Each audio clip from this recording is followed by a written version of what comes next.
Good morning, welcome back to the channel. My name is Justin.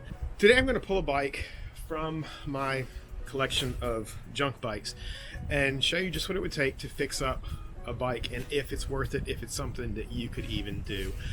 I get all these bikes that I get from the trash on the side of the, thrown on the curb, or people bring them to me and say, "Oh, do you want my old bike?" And they just don't want to see them thrown away. And sometimes some bikes need to be thrown away, and we're going to discuss whether or not that needs to be done. So let's see the bike we're talking about. We are not talking about a bike like this. If you have an old bike like this and you're wondering, should I fix it up to ride it? This might be better off just hanging up somewhere or kept for somebody who does professional restorations. You can see on a bike like this, it's got very pitted rust. In fact, it laid down in the mud at some point and rusted right through the handlebar. This is what's commonly referred to as a skip tooth chain. Just replacing that chain could cost you over $100. The cool thing about this bike is it's basically complete, but if this was something that you were looking to restore yourself and it was a first-time job, I would hold off on this. So today we're going to start with something a little bit more modern. This bike is a little bit more representative of something that someone may look at and go, "Hey, should I throw this away and get a new one, or should I fix it up?"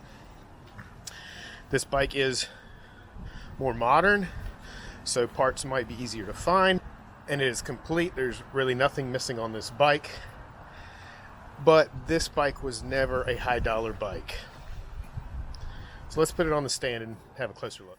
I get a lot of bikes here at the house that just show up and I have no idea where they came from, what their history is. I happen to know a little bit of the history about this bike. A few years back, probably 5 or 6 years back, a guy came to the house. He saw the bikes and he said, "Hey, do you assemble bikes?" I told him I would, and I would charge him about $20. So he dropped this bike off. He said he bought it on eBay for $100 shipped to his house. I don't know how that's possible, but I assembled the bike. It really wasn't that bad. I put it out by my steps. He was supposed to come get it, and then I ended up having to go somewhere. He came and picked it up. Never paid me. No big deal. A few years later, it shows up at the house. He just dropped it off one day, and he said, "Hey, you remember this bike?" And I said, "Yeah." He said, "I got a new bike and thought you could do something with it."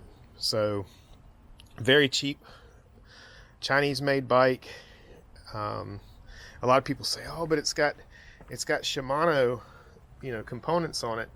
Pretty much every bike has Shimano components on it. That's not something that makes this a high dollar bike. One good thing about this bike, it is aluminum frame. It has a steel fork. It was 21 speed, but I'm going to see what it's going to take. First thing I'm going to do is see if those tires, which are definitely ruined, they're cracked, and then we're going to see if they hold air. And another thing that's just keeping you from riding it right now is that it's been sitting, and this chain is, as you can see, it is stiff. All right, the front tire actually holds air. That doesn't make it any better because it is got this crack all the way down the center of it. The rear tire, when you put air into it, it would just blow right back out. The chain, I just took about 3 minutes. I sprayed PB Blaster on it, a good penetrating oil, and I just broke it free, put on some gloves, and broke the chain links free a little bit. It's still not great, but the chain will go all the way around. It grabs a little bit here on the derailleur. So against my better judgment, with a flat tire and a crappy chain, I'm going to try to ride this and see just what we're working with. I don't suggest this. Don't ever ride on a flat tire.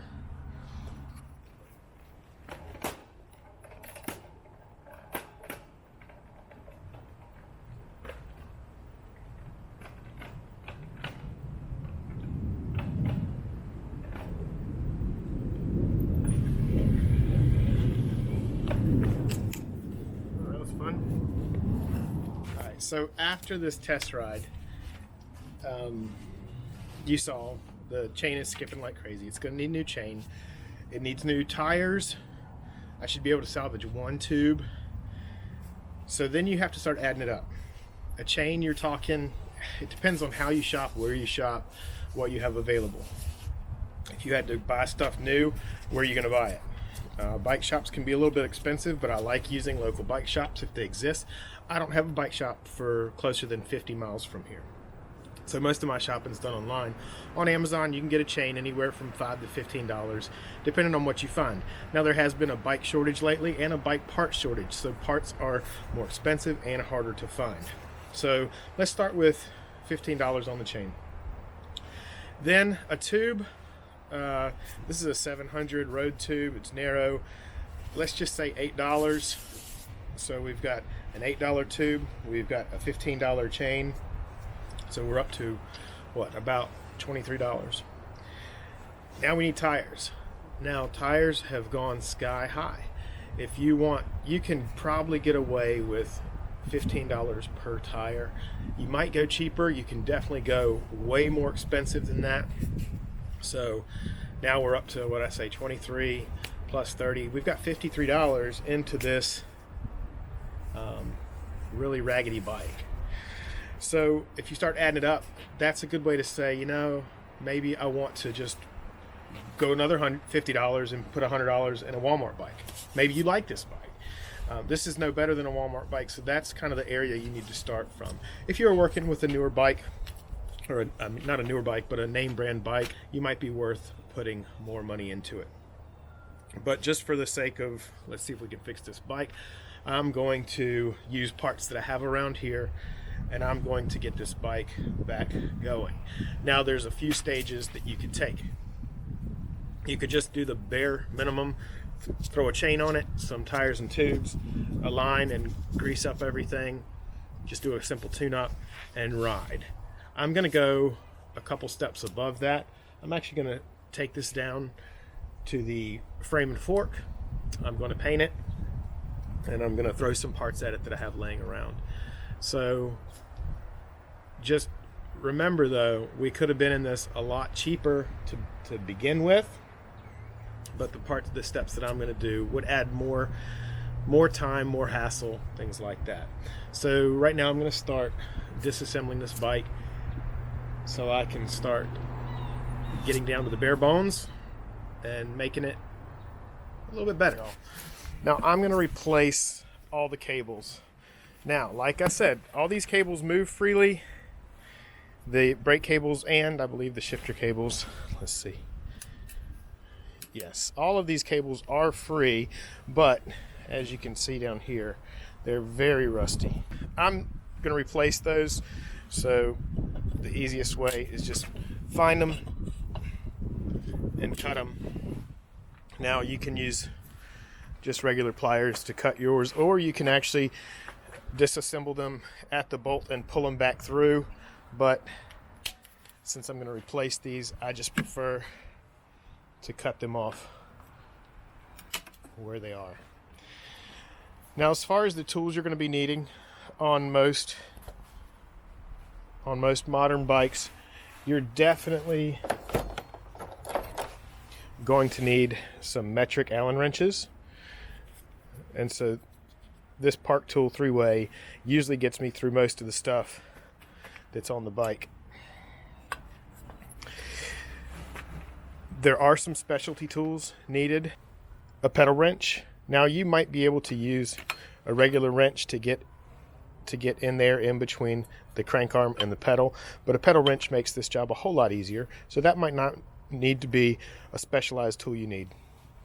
But for removing the cranks, that's definitely gonna need a specialty tool. There is a tool, and I'll show you when I use it, that threads in there that pulls these off. Now, I've seen videos where people just knock these off with a hammer or pull them off. I've never been so successful. I always use that removal tool to remove these crank arms.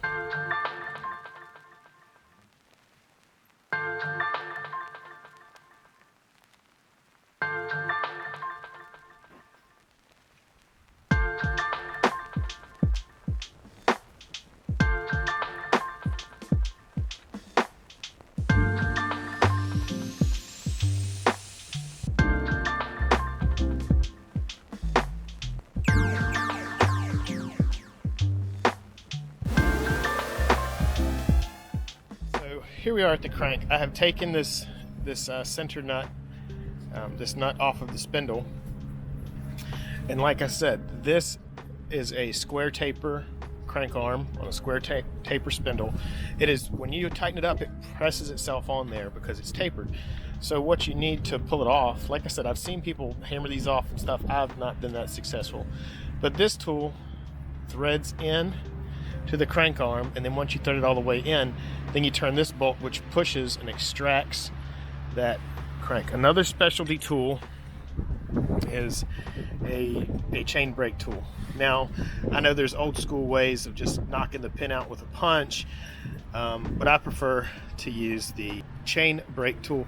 A lot of modern bikes or cheaper bikes do not come with a master link, so you can look all day long and you won't find one, but from the factory they would have been pressed into place.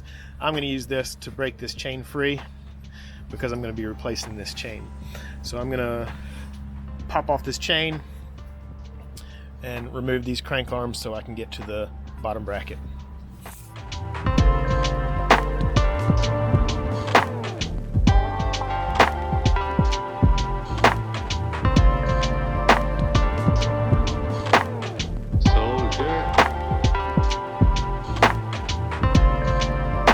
Alright guys, the frame is completely stripped of all its components.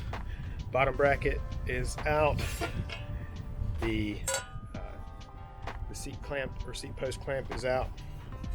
I got the fork out and removed the bearing cups. So this is the point where a lot of people come to me and ask me about painting their bikes. Typically my response is it's not worth it, because unless you're a professional painter and you have professional paint supplies and everything ready, if you already have that, not a big deal. But if you don't, you're going to be like me, using spray paint and just stuff off the shelf at the hardware store or department store, and that stuff will not hold up as well as what the factory put on. But in this case, I don't care. Sometimes people don't care, and if you can do a good spray paint job, then you might not worry about it. Me, I just don't like just a plain black bike, because they're overused, and around here any bike that gets stolen gets spray painted black. So I'm going to do something brighter that will stand out. Something to think about if you're going to paint. Where are you going to paint it? Do you have the skills to do it? Also, preparation. Just getting these decals off is a pain in the butt. Typically what I do is I'm going to use a heat gun. You could use a hairdryer as well, and I'm going to heat up these decals so that it'll make them pliable and you can peel them off, but then you have to deal with the residue.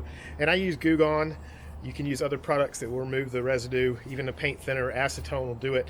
Goo Gone seems to work really good for me. Light sand and paint. So this is not a painting video, so the next time you see this frame and fork, it will be painted, and I'm going to start installing everything back on the bike and fixing the problems that it had before we started. Now, here's the paint.